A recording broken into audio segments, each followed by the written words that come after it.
আসসালামু আলাইকুম রহমতুল্লাহি ওবরাকাতুহ। কি অবস্থা সবার, কেমন আছেন? আশা করছি ভালো আছেন। আমি আপনাদের দয়া আলহামদুলিল্লাহ বেশ ভালো আছি। তো প্রতিদিনের মতো আজকেও বের হয়ে গেছি। তো আজকে শহরে এসেছি কয়েকটা কাজের জন্য। তো আমি আইসা অনেক খোঁজাখুঁজি করতেছিলাম দুইটা মিনি বক্সের জন্য, মানে আমার যে পিসি নিছি সেটার জন্য দুইটা বক্স কিনবো। এর আগে কখনো আমি এইসব মিনি বক্স কিনি নাই, যার কারণে আমি কয়েকজনের কাছে জিজ্ঞাসা করছি। তো অবশেষে আমি একটা দোকানে পায়ে গেলাম। তো এরপরে দামাদামি করতেছিলাম, দামে আমাদের সাথে মিলতেছিল না। তারপর অনেকক্ষণ দর কষাকষি করার পর একটা পর্যায়ে দামে মিললো। তারপর আমরা সাউন্ডটা চেক করে নিলাম। তো সবশেষে আমি টাকাটা পেমেন্ট করে দিলাম। এরপর আমাদেরকে বলতেছিল যে আচ্ছা ঠিক আছে হজরত আসতে পারেন। পরে আমি বললাম যে ভাই একটা পলি দিলে ভালো হইতো। এরপর একটা পলি নিয়ে আমরা বের হয়ে গেলাম দোকান থেকে।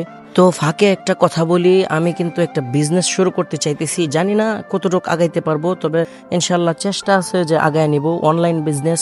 তো এটা নিয়ে আপনাদেরকে বিস্তারিত আমি বলবো, এবং আমার একটা পেজও আছে, তো আমি সেটা মেনশন করে দিব পরবর্তী কোনো ভিডিওতে। তো এর জন্যই কিন্তু আমি কিছু জিনিস কেনার জন্য আসছিলাম। অলরেডি আমরা পায়ে গেছি। তো আপনারা চাইলে এখান থেকে কিন্তু নিতে পারবেন। এখানে কিন্তু পাইকারি দরে যে কোনো জিনিস আপনারা কিনতে পারবেন। তো আমি কিছু জিনিস নিয়ে নিলাম। সকলেই কিন্তু আমার বিজনেসের জন্য একটু দোয়া করবেন। এরপর আমরা বের হয়ে সামনের দিকে আসলাম, দেখি এখানে চামড়া জাগ দিয়ে রাখছে, এত পরিমাণ বিশ্রী গন্ধ করতেছিল। তো আমরা একটু সামনের দিকে আগায় একটা মুদি দোকানে ঢুকলাম। এখান থেকে একটা সিরকা নিয়ে নিলাম, কারণ সিরকাটা আমাদের কাজে লাগবে। কারণ আমি যে বিজনেস শুরু করছি সেটাতে এইখানে যা যা নিতেছি সবগুলো উপকরণ নেই, সেগুলো লাগবে। তো আমি এরপরে একটা টেস্টি সল্ট নিয়ে নিলাম, আরও যাবতীয় কিছু জিনিসপত্র নিয়ে নিলাম।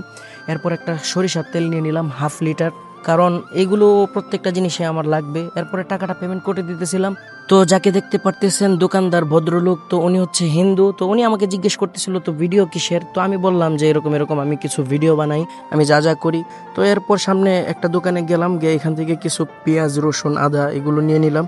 তো এখন বাজারে আসছি, কিছু খাবো না তা তো আর হয় না। তো কিছুক্ষণ হাঁটার পর সামনের দিকে দেখি এখানে আপনার এই যে বিভিন্ন বড়া এই সেই বক্কর চক্কর এগুলা পাওয়া যাইতেছে। তারপর আমরা চিন্তা করলাম যে এখান থেকে অল্প কিছু খায় নিই। এখানে দেখতেই পারতেছেন রসুনের বড়া। তো আমি নিয়েই কিন্তু প্রথমে একটা মুখে দিয়ে ফেলছি।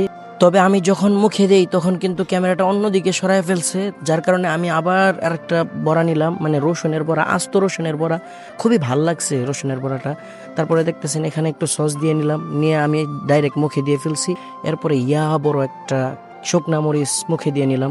যাই হোক, তো ভিডিওটা এখানেই শেষ করে দিব। তবে সর্বোপরি বলবো কি, আমার বিজনেসের জন্য কিন্তু একটু সকলেই খাস করে দোয়া করবেন।